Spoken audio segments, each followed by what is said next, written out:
Today, I wanted to make a video of a bit of gratitude. I feel like in residency, it's very easy to complain, and complaining is definitely something that I struggle with. Now I'm going to try to really work on not complaining, but it can be hard, right? Like you have long hours, you're not eating, not sleeping well, maybe missing events with family. So there's always like a reason to complain.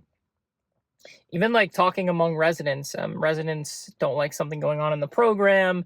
They have an issue with another resident attending. I feel like daily there is this like, it's so much easier to find things to complain about than to be grateful for. So I wanted to make this video to tell you some things I'm grateful for that I'm sure you're grateful for as well.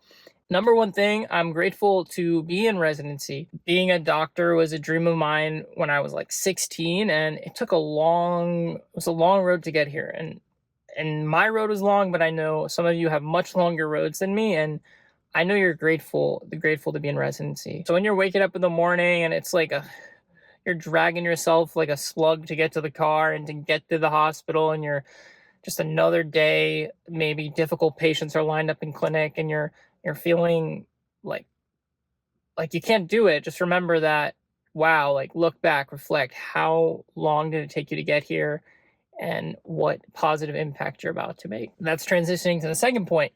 So one would be, wow, I'm in residency, I'm grateful to be here. The second point would be how much impact we can have on a person as a healthcare provider. So I noticed this in my time in like the ICU when I was an intern, and even just in clinics. Like when someone is coming to you and they're opening up to you and they're in a very vulnerable place, as a doctor, you're able to be there.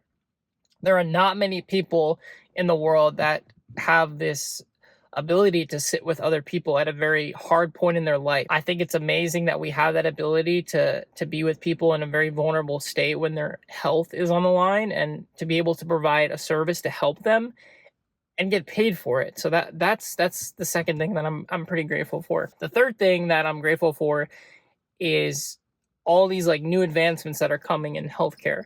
So we have AI with some really cool new advancements. We have new treatments for diseases, new pharmacotherapy. I mean, the field of neurology in of itself, my field, there's so much happening. There's so much good that's coming. So I'm really excited for that. I'm grateful for that.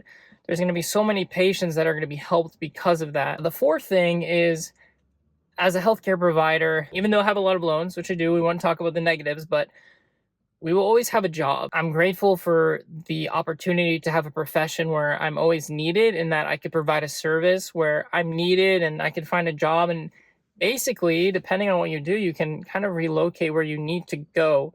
Obviously, this depends on your field. This depends like where in the world you are. But as healthcare providers, unfortunately, people will always be sick. So we always will be there to help them, and we have like the best job security. The fifth reason that I'm super grateful to be in residency right now and training is, I'll kind of twist it a little bit, but even though there's long hours and we're working hard and we're in very stressful situations, I'm very grateful for the growth that's put upon me, and I know it does for you guys as well.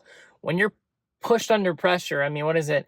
What's the quote? Like, no pressure, no diamonds, right? So I'm grateful that I've had this pressure, because in this pressure, I've learned to grow. I've learned more about myself. I've learned how I can better help other people.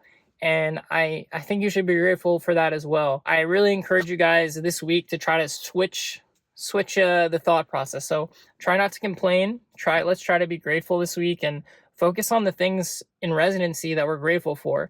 And if you're not a resident, if you're a med student, a lot of this does apply. And even if you're an attending, I'm sure this applies. So let's be grateful that, one, we're in residency and that we have this ability to help all these people. We have new advancements coming our way. We're under a lot of pressure, but we're growing from that pressure. And I want you to drop in the comments anything you're grateful for so that we can kind of promote some gratitude.